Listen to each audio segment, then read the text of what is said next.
a mais um LatoCast e hoje temos aqui convidados especiais para falar sobre um tema muito bacana e que eu tenho certeza que os nossos estudantes vão adorar comentar, perguntar e interagir aqui pelo YouTube e pelas redes sociais do colégio. Olha só, Linguística, Comunicação Contemporânea.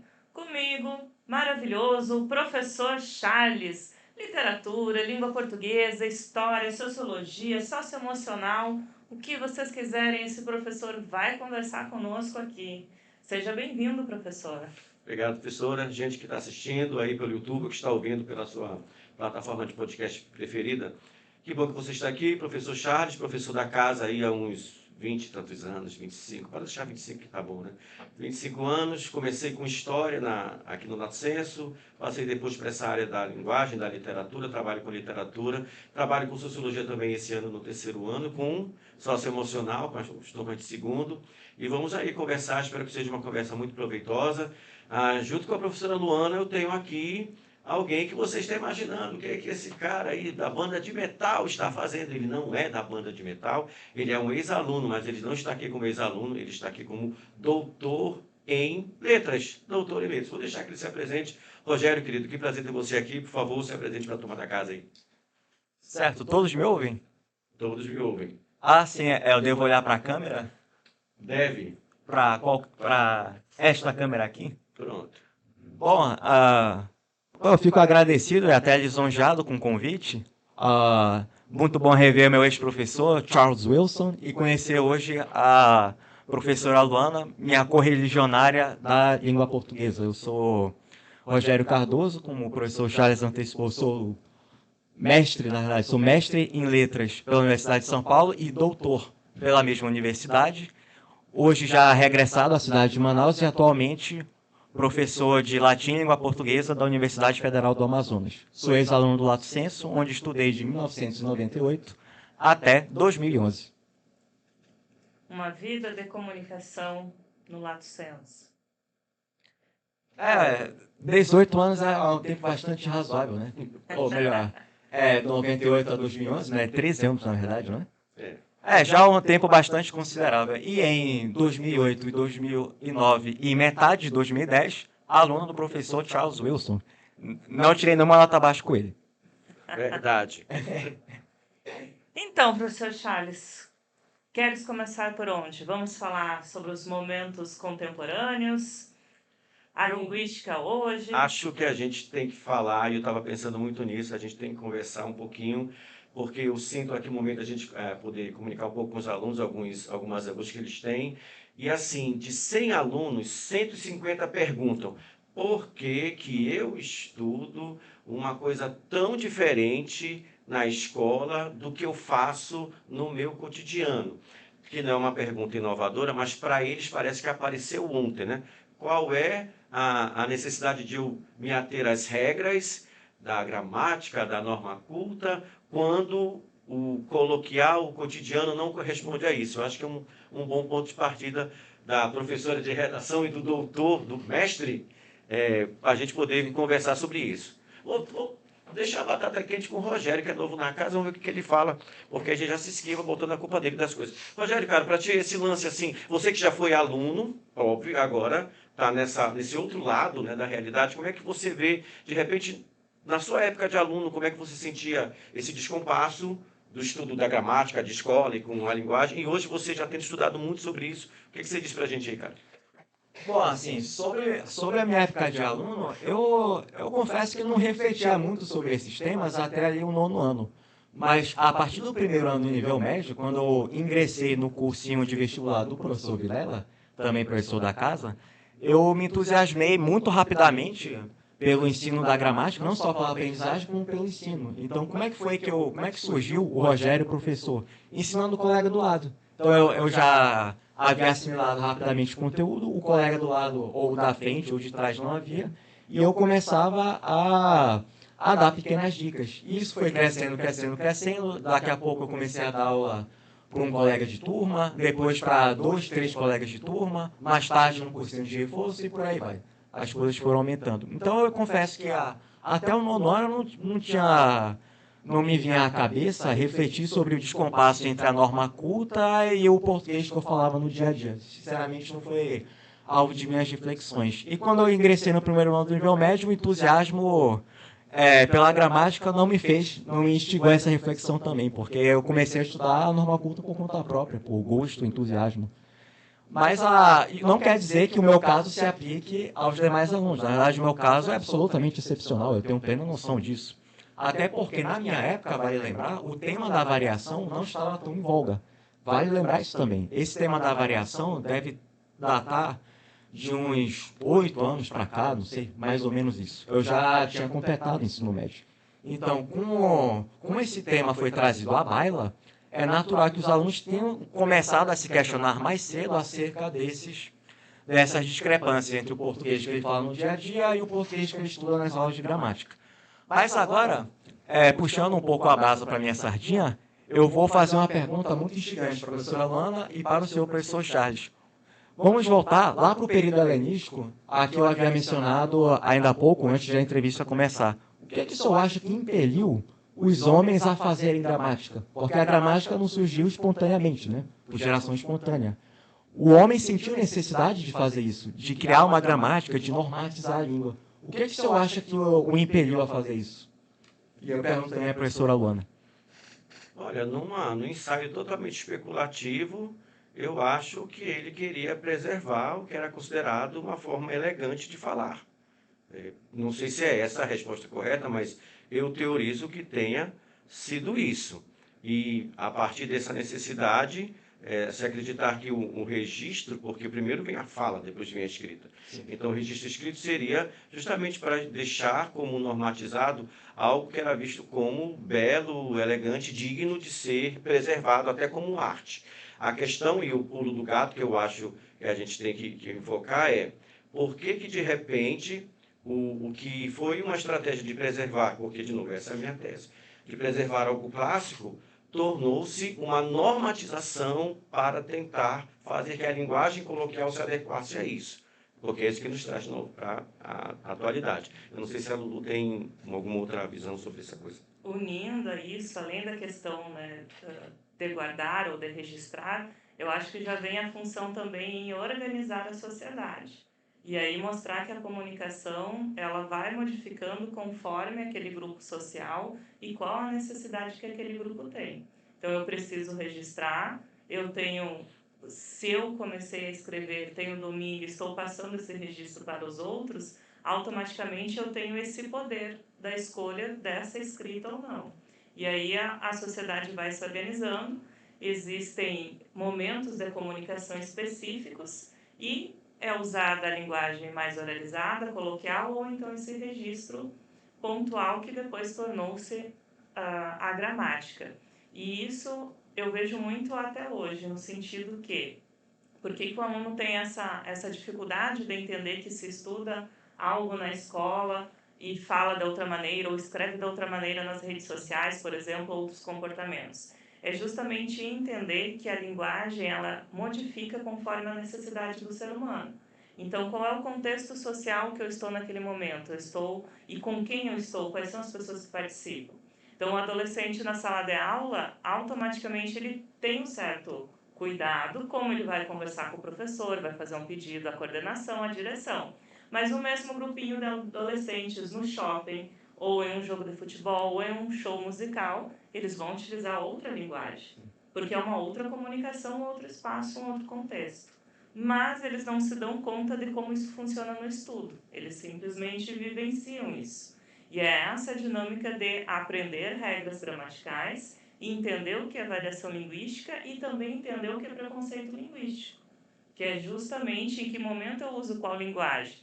E hoje, por exemplo, o próprio vestibular, o Enem, cobra isso do aluno. Eu tenho gênero textual X, qual a linguagem que eu vou utilizar nesse gênero? E por que é essa linguagem? Então, por trás disso que vem já a história, é justamente o contexto social daquele gênero, daquela comunicação. Acredito que um dos pontos também esteja aí. Bom, professor Charles, a sua intuição eu diria que está bastante correta. Então, se me permite, se os senhores me permitem voltar até o período helenístico, vamos lá. Todos devem lembrar que um sujeito chamado Alexandre III, mais conhecido como Alexandre o Grande, expandiu o Império Macedônico, né, passando ali no século IV a.C., e conforme ele ia se expandindo para regiões alaglotas entenda-se, que falavam outras línguas, ele conseguiu fundar alguns centros de cultura helênica, sendo o mais conhecido a Alexandria no delta do Nilo.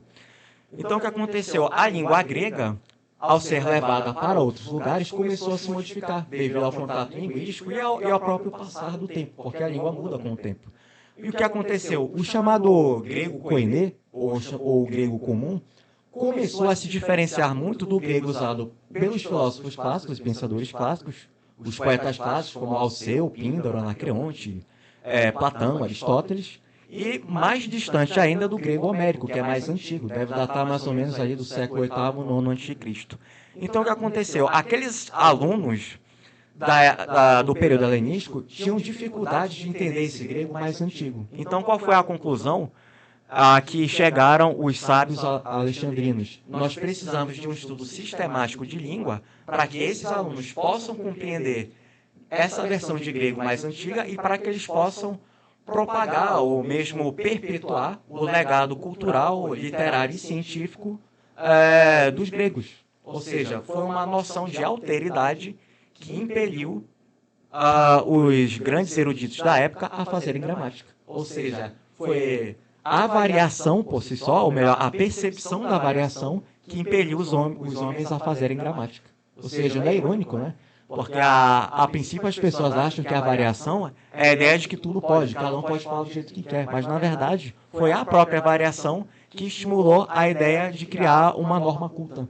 Mas inicialmente para perpetuar um legado científico, filosófico e literário. O normativismo de hoje tem outros matizes, mas lá atrás no surgimento da gramática no Ocidente, foi essa a força motriz. Então, por isso que eu digo que a intuição que o senhor teve foi absolutamente correta. Mas vamos trazer agora para a realidade de hoje, porque o lato sensu, as escolas de hoje, não ensinam a gramática a fim de perpetuar um legado filosófico, científico da lusofonia ou coisa parecida. A ideia, digamos, é mais preparar para o mercado de trabalho e para situações em que a norma culta é exigida desses alunos. Mas aí vem a pergunta que os alunos certamente se fazem. Ora, eles se comunicam, ou melhor, ele pode perguntar a si mesmo, eu me comunico desde pequeno. Não precisei de gramática para aprender a me comunicar. Por que não preciso aprender a gramática se eu já sei falar, se as pessoas já me entendem? Então, acho que é mais ou menos essa a primeira pergunta que vocês me fizeram. E a resposta é a seguinte, é que a linguagem não serve apenas para comunicar. A linguagem também é forma. Ou seja, a linguagem não é só conteúdo, a linguagem também é forma. E um exemplo bastante comezinho que eu costumo dar é o seguinte. Existem 3 palavras na língua portuguesa para designar o mesmo objeto no mundo. Urina, xixi e mijo. Eu posso usar as 3 livremente em qualquer contexto? O que os senhores acham?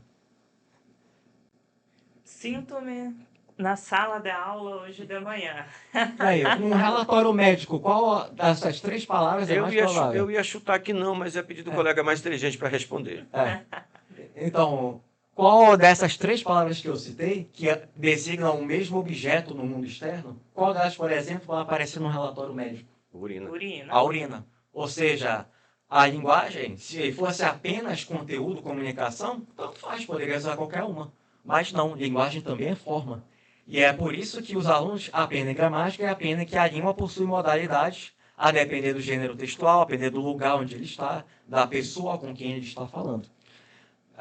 Então, é por isso que a norma culta tem a sua razão de ser. A questão é que se criou a ideia de que a norma culta tem a ideia de perseguir a linguagem coloquial ou de oprimir as pessoas.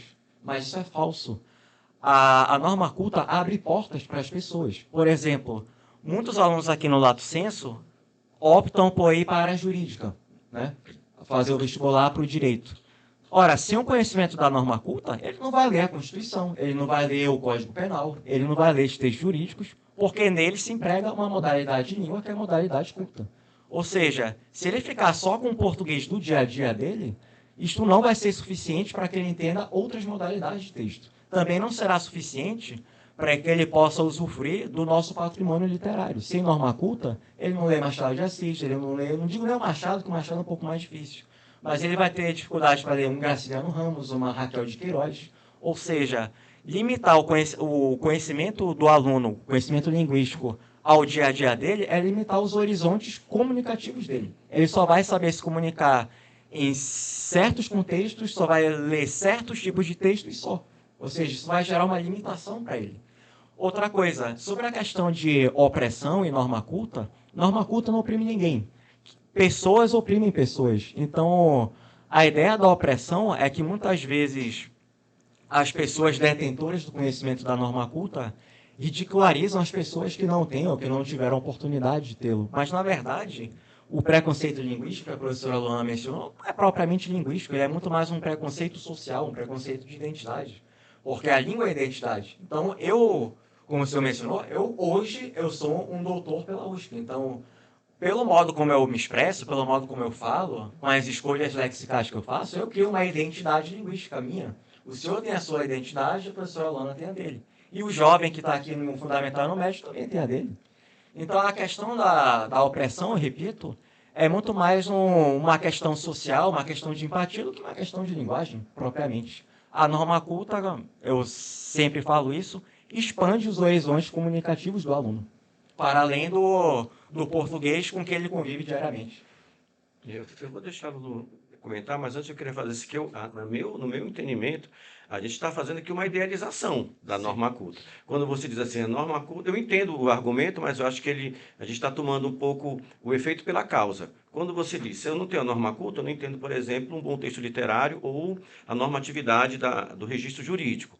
Mas eu faço justamente esse raciocínio para mostrar a importância da norma culta em detrimento de outras normas. Aí quando você fala assim, norma culta não oprime, quem oprime são pessoas. Aí eu acho que é uma idealização, porque as pessoas oprimem a partir dos elementos e dos recursos que ela tem. E, portanto, a norma culta, ou qualquer outra norma que em si é apenas uma norma de uso, ela se torna um instrumento quando ela é usada com este fim, com este objetivo. E o que a gente percebe na dinâmica da sociedade, que a gente tem que vir para o mundo real, botar o pé no chão da sociedade, é que muitas vezes, e aí eu acho que o conceito do preconceito linguístico, ele não quer dizer simplesmente que a norma culta por si só é algo que, em essência, é uma linguagem de opressão, mas é que ela tem sido recorrentemente utilizada para marcar espaços sociais. Sim. E uma das formas de dizer, está vendo?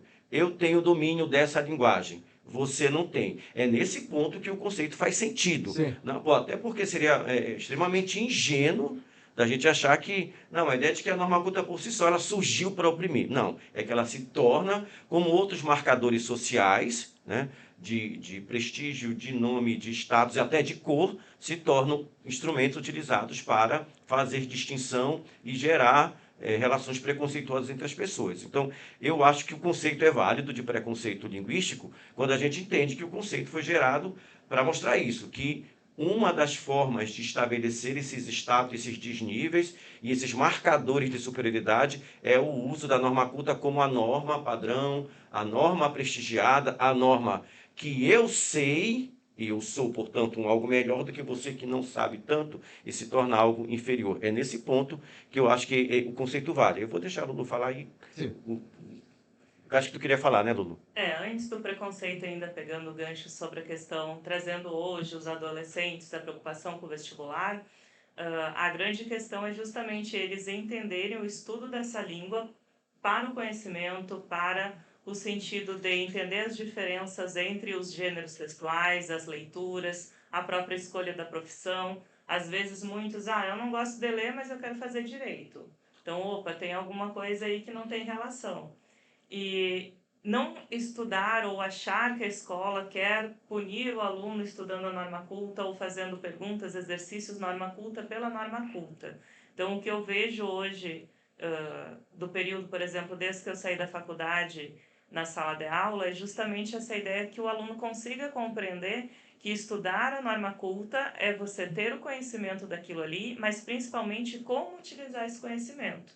que aí já vai entrar a ideia também da variação linguística, que hoje é algo muito estudado e cobrado por então, que é justamente em que momento utilizar cada variação e como me comportar diante desses contextos, dessas situações, ou com as pessoas que eu estou. Então, para o aluno enxergar fora da sala de aula, eu vou fazer um intercâmbio, ou eu vou viajar em outro estado, ou vou ali na região ribeirinha fazer um passeio, e como que eu vou utilizar essa linguagem? A norma culta em si, outra variante da língua, enfim. Então, acredito que o grande ponto é o estudante conseguir compreender por que nós estudamos um e estudamos outro.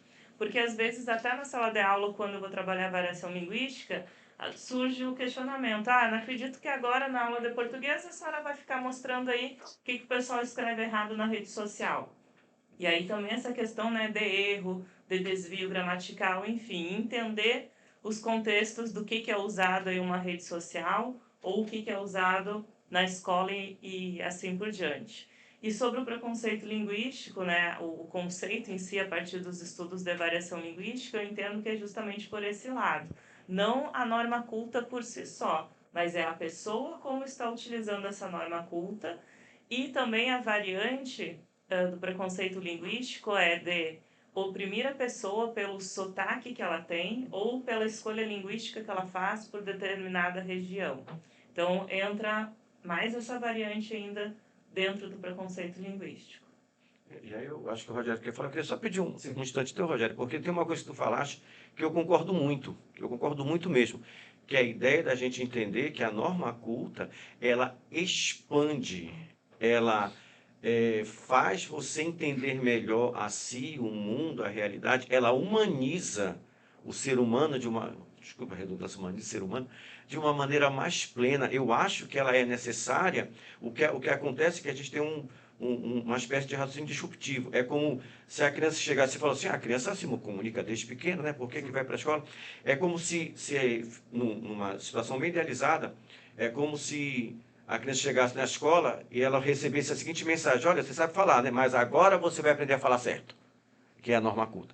Quando, na verdade, a mensagem deveria ser, olha, você já tem uma linguagem que funciona, que você se comunica, que você consegue interagir com os seus, isso é ótimo, mas você vai aprender algo tão bom ou melhor ainda, porque a gente vai começar a trabalhar uma normatividade que não é só uma questão de regra do sujeito, da sintaxe, é de raciocínio de pensamento, de organização de ideias, de entender na linguagem os pressupostos de uma discussão, os argumentos estabelecidos, o aprofundamento dessas ideias. Então, na minha mente, não é que a norma culta ela é uma grande vilã, né, colocando um certo dualismo, mas é que ela é tratada na realidade da dinâmica social, tanto nos seus opostos. A norma culta, ela enobrece quem a domina, e a norma comum, coloquial, ela desmerece quem apenas faz uso dela. Né? Tem essa dicotomia que eu acho que ela é falsa, e, por outro lado, é o aluno entender que a norma culta, pouco a gente poderia ter feito de boa ciência, de bom conhecimento, de boa literatura, de bom princípio jurídico, se nós não tivéssemos refinado esse conhecimento a partir da linguagem mais abstrata que a norma culta vai exigir. Então, concluindo, eu não sei se estou falando muito certo, mas é entender que essa língua que ele aprende na escola, com a norma padrão, norma culta, a língua mais prestigiada, ela não é só uma questão de pedantismo, ela é necessária se você quer se tornar alguém mais atento, seja na área que você for escolher, a dinâmica da realidade do mundo e de si próprio. Eu acho que falta um pouco essa conexão do aluno, sabe? Entender que ele não está aprendendo regra porque inventaram alguma regra não sei quando, ou porque ele vai se sentir melhor, mais poderoso se ele sabe essa regra. Mas é para ele, como sujeito, se tornar um vir a ser melhor do que ele já está sendo. Era só isso que eu queria comentar aí. Sim. Bom, então vamos voltar à questão lá do preconceito linguístico da norma culta. Então, assim, de fato, a norma culta muitas vezes é usada como se fosse um porrete, né? Então, ela em si não é má, mas as pessoas vão lá, pegam para bater nos outros, né? Mas isso é comparável, por exemplo, à questão da física e da química.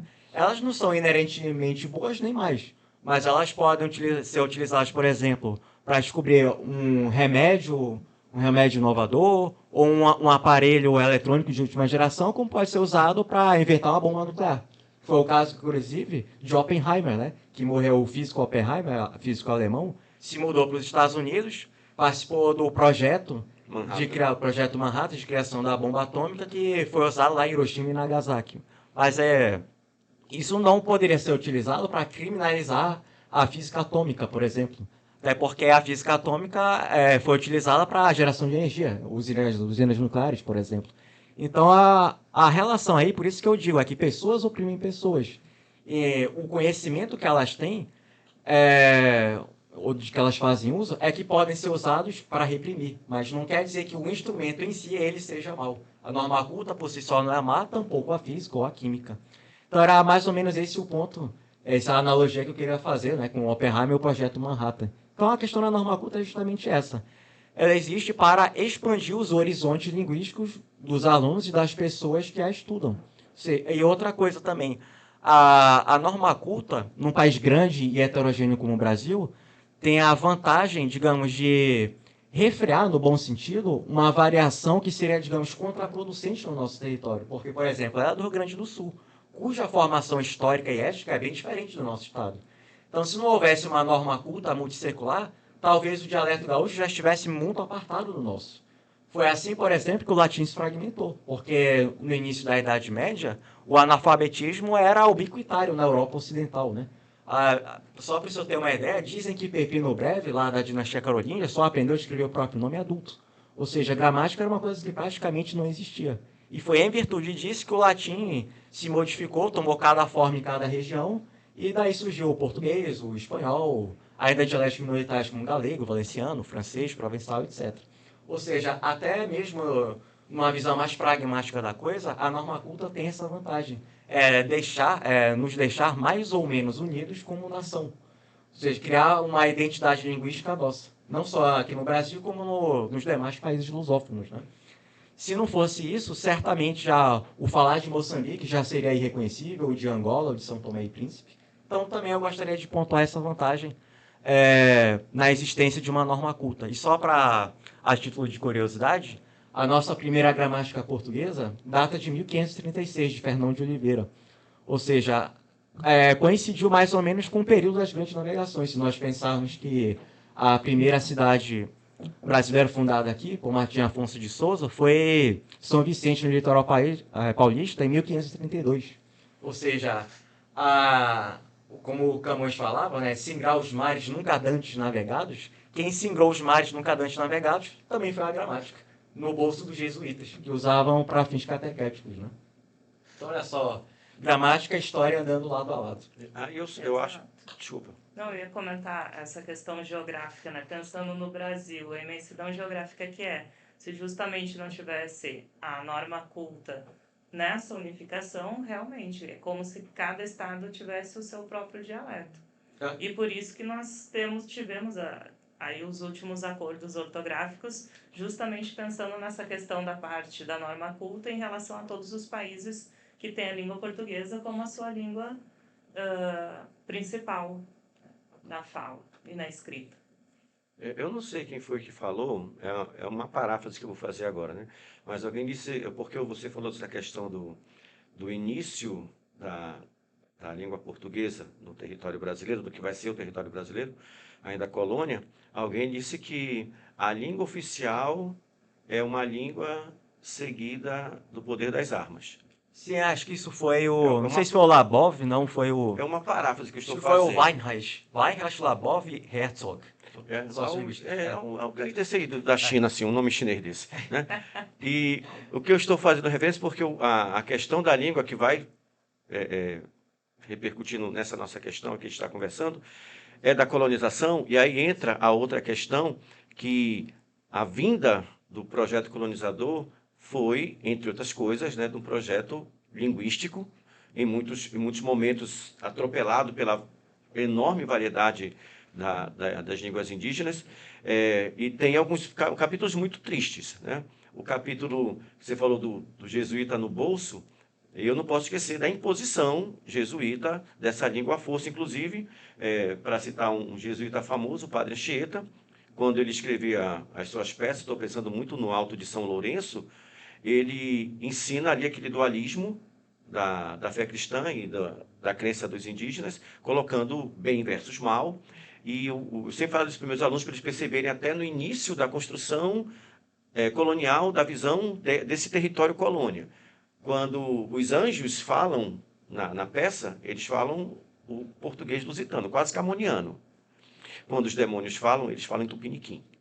Inclusive, o nome dos demônios são nomes tupiniquins, Guaxará, Imbirê, Saravaia. Então, ali você já tem uma mensagem de que esta linguagem é uma linguagem por si só, esta linguagem europeia trazida em tons de santidade, uma idealização da linguagem pura, enquanto a linguagem do índio é ruim, é maléfica, é associada a coisas negativas. A gente pula lá para o século XVIII, aí eu lembro que o Marquês de Pombal tinha um projeto colonizador, inclusive muito repercutido na Amazônia, do diretório, Sim. que ele tentou baixar assim, por decreto. Olha, agora todo mundo fala português, não se fala mais as línguas nativas, os nomes dos povoados têm que ser nomes lusitanos, os nomes das pessoas, né? Nome indígena não muda, põe Oliveira, põe Ferreira, põe o nome Manuel, põe o nome português, uma tentativa de lusitanizar, meio que a ferro e fogo. E a gente tem essas reverberações da história, né? Nessas convulsões, né, entre a língua da população nativa e a língua do colonizador. Querendo ou não, aí eu acho que a gente pode voltar isso para este século XXI de agora, é justamente essa herança de colonização, de imposição da sua visão de mundo, de dominação econômica, social, cultural, que se reflete ainda, né, eu não sei se eu faço uma leitura correta, a reminiscência desse uso, mais uma vez, para fazer com justeza a tua ponderação, não da norma culta em si, mas do uso da norma culta como símbolo de imposição e de status. Eu lembro episódio recente de alguns anos, 2 anos, acho, das redes sociais, esse novo fenômeno também muito aberto para a pesquisa da linguagem, do doutor que não só achou bonito ridicularizar, mas postou para todo mundo ver também e aplaudi-lo, a mulher que tinha feito um registro dos seus sintomas de doença e ela colocou que tinha uma dor de estômago. E ele colocou lá no receituário, não existe a palavra estômago. E colocou para todo mundo ver, achando que isso era a coisa mais espetacular de se fazer, né? E é nesse ponto que a gente fala de o porquê que uma pessoa que tem nível, instrução, conhecimento, acha que é adequado alguém que não tem esse mesmo nível dele fazer essa exposição que ridiculariza, que menospreza. Então, é nesse ponto que eu vejo esses dois lados da moeda do preconceito como realidade, preconceito linguístico, né? Tanto alguns que se arvoram de se sentir superiores por terem esse domínio, como se sentem no direito de diminuir ou menosprezar aqueles que não o possuem. Então, eu acho que nesse ponto a gente há de concordar, mais uma vez usando a sua metáfora da química e da física, que instrumentos que deveriam servir para outros fins acabam se tornando instrumentos de estigmatização, de discriminação. É o porrete. Nesse ponto, não sei se a gente tem um consenso pacífico, né, dessa ideia. Aí, a outra coisa que eu acho que a gente pode pensar, né, nesse ponto é justamente de entender que esta norma prestigiada, aí você fala do seu campo de atuação, que você formado, mestre e doutor, praticamente, exatamente doutor, que a gente traz para a nossa realidade, muitas vezes, não você, mas essa questão de novo, né, do domínio da norma culta, traz para nós essa realidade como se fosse uma grande proeza a gente dominar algo dessa norma, e esquece que ela é uma das formas, talvez, de novo, a forma mais prestigiada, por uma série de razões. Mas, como a gente comentou agora há pouco, a variação linguística, eu não sei nem, Lulu, se já fala do internetês, né, como variação linguística, não sei se nem é esse termo, porque criou-se toda uma discussão de que, nossa, não sabe mais falar, porque na internet, não sei o quê, você abrevia um monte de coisa, e as pessoas estão ficando burras. Na verdade, as pessoas estão adaptando a sua linguagem para o dinamismo daquele veículo de comunicação. Então, existe um certo alarde, assim, certo pânico das pessoas com a ideia de que essas novas possibilidades de comunicação, como das redes sociais, vai deixar as pessoas menos aptas ao uso da língua. Eu não sei se vocês sentem isso, mas é falado meio com um tom de pânico, principalmente a velha guarda. É o pessoal que já estudou, ele acha assim como eu estudei, ele tem que estudar também. E parece que tem um tom assim de medo, de pânico dessa nova realidade e da língua, mais uma vez, se adaptando a ela. Né? Alguém já falou que a língua é como um rio, né? Ela vai procurar caminhos, alguns mais Vai fundos, seguir modificando. e vai se modificando. Então é isso mesmo, né? Exato, é justamente essa ideia que a sociedade vai se modificando, as relações sociais, por exemplo, né, considerando a ideia da velha guarda, quantas profissões não existiam há 30 anos e hoje existem? É a própria questão da tecnologia sem ser rede social, mas a questão profissional. Quantas funções e profissões surgiram a partir de programações, redes sociais, filmagens e o vocabulário de como se chegar a alcançar mais pessoas. Se for pontuar, então, os tais influencers do século XXI. Como é que a pessoa, de fato, usa a linguagem para influenciar outras a fazerem coisas do bem ou não? Então, conforme essas relações sociais vão modificando, a linguagem também vai modificando. Assim como temos os vários nomes para o mesmo objeto, o mesmo alimento, em qual momento eu vou utilizar um, qual momento eu vou utilizar outro. Esse é o papel da escola em si, do ensino, que o aluno, que o estudante entenda que existem essas variações e que ele possa ter a possibilidade de escolher em qual momento ele vai utilizar. Porque se ele não estudar a norma culta, se ele não entender que existem outras normas, outras linguagens, ele vai ficar preso, como ele comentou, sempre no mundinho dele. Eu gosto só de ler sobre esportes, então o vocabulário vai ficar preso só aquilo ali. A ideia é justamente o estudante entender que a escola não está ali para aprender ou para fazer decorar regras, mas ampliar os horizontes do que ele pode conseguir a partir do domínio dessa língua. Rogério, queria falar? Não, pois sobre voltando ao tema da variação, na verdade não queria só fazer uns adendos sobre a história lá do Pombal, né? Uhum.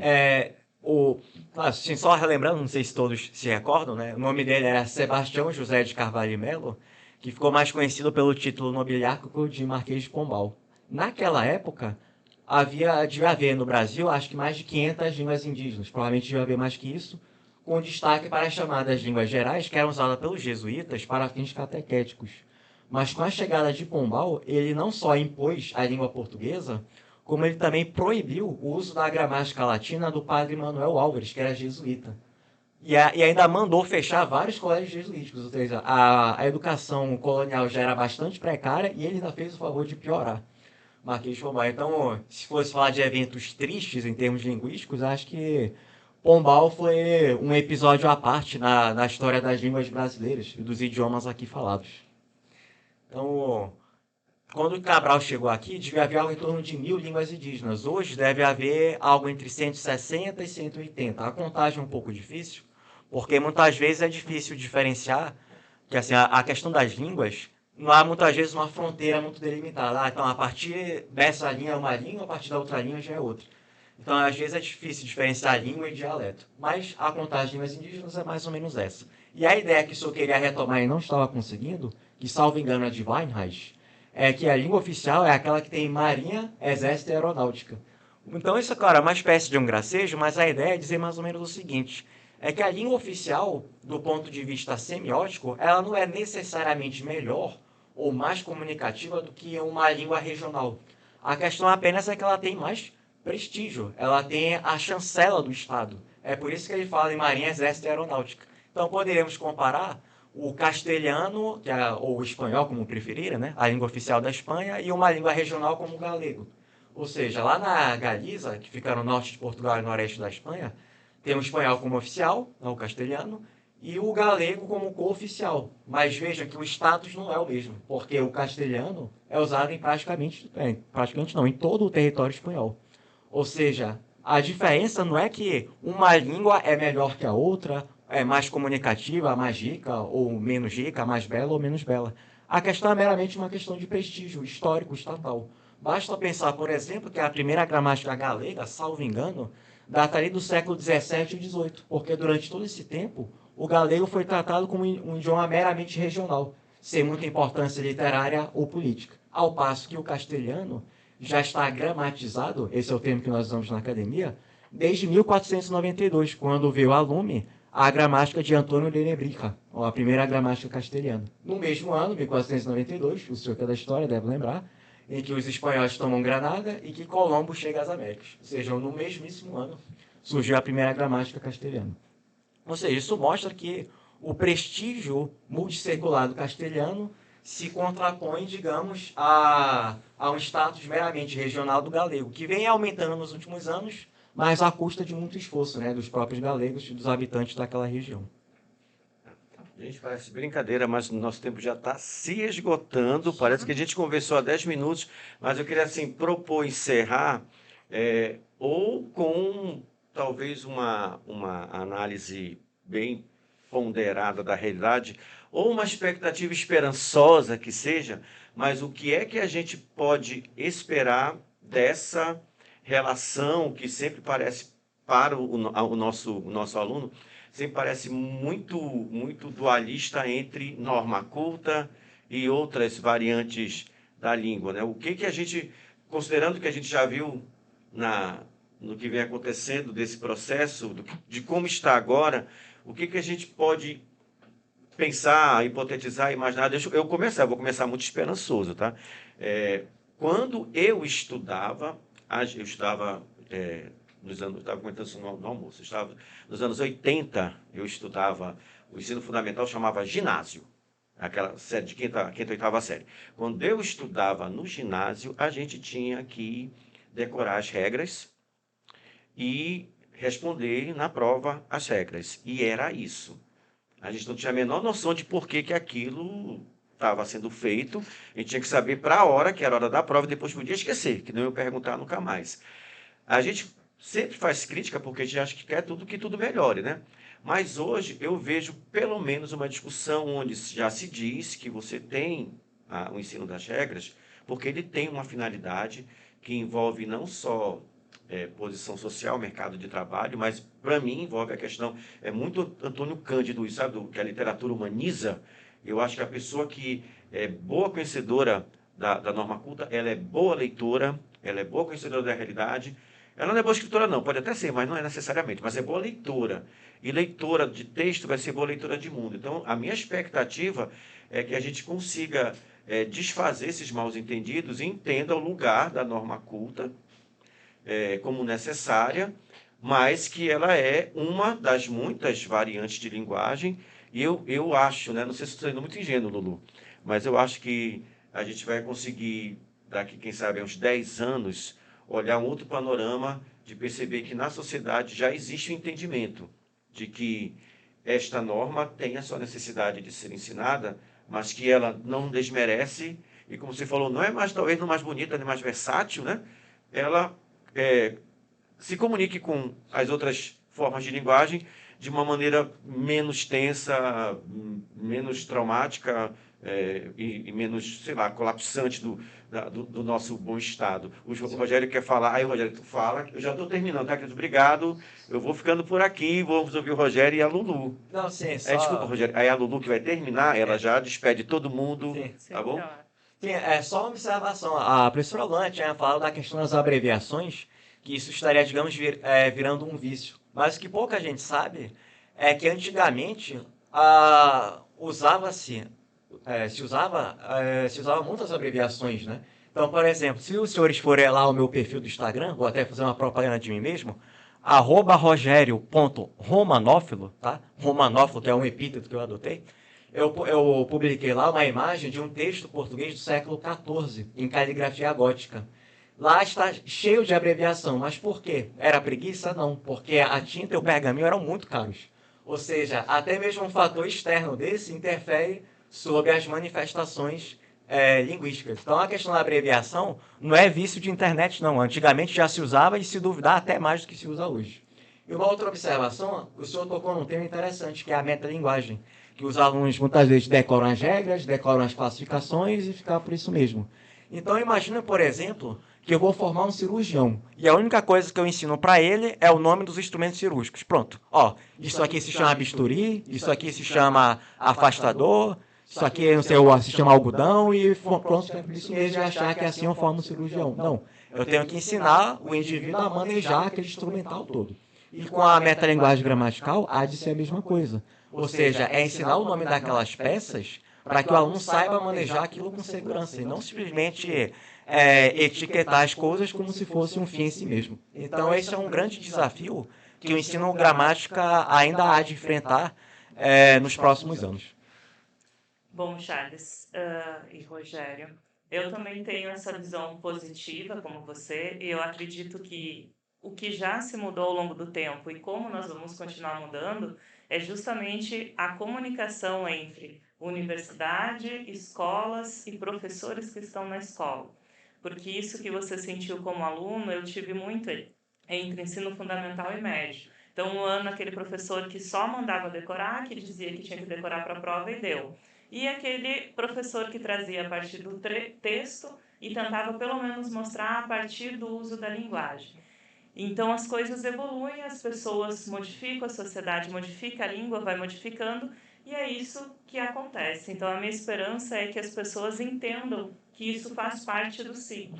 Nós estamos no século XXI, então não podemos ficar tratando a língua ou as relações sociais ainda como se fosse século XX. Então, essa visão de que é necessário andar conforme a mudança, sem perder as raízes e sem entender a importância da norma culta.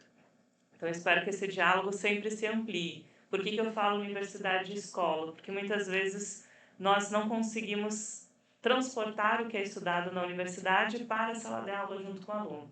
Então, esse é um dos caminhos que eu vejo que necessita sempre essa comunicação. E falar sobre comunicação e linguagem é sempre delicioso. Eu tenho certeza que todo mundo que está conosco adorou. Quero agradecer a presença, professor Charles, professor Rogério. Sempre é Lato Senso de portas abertas para você.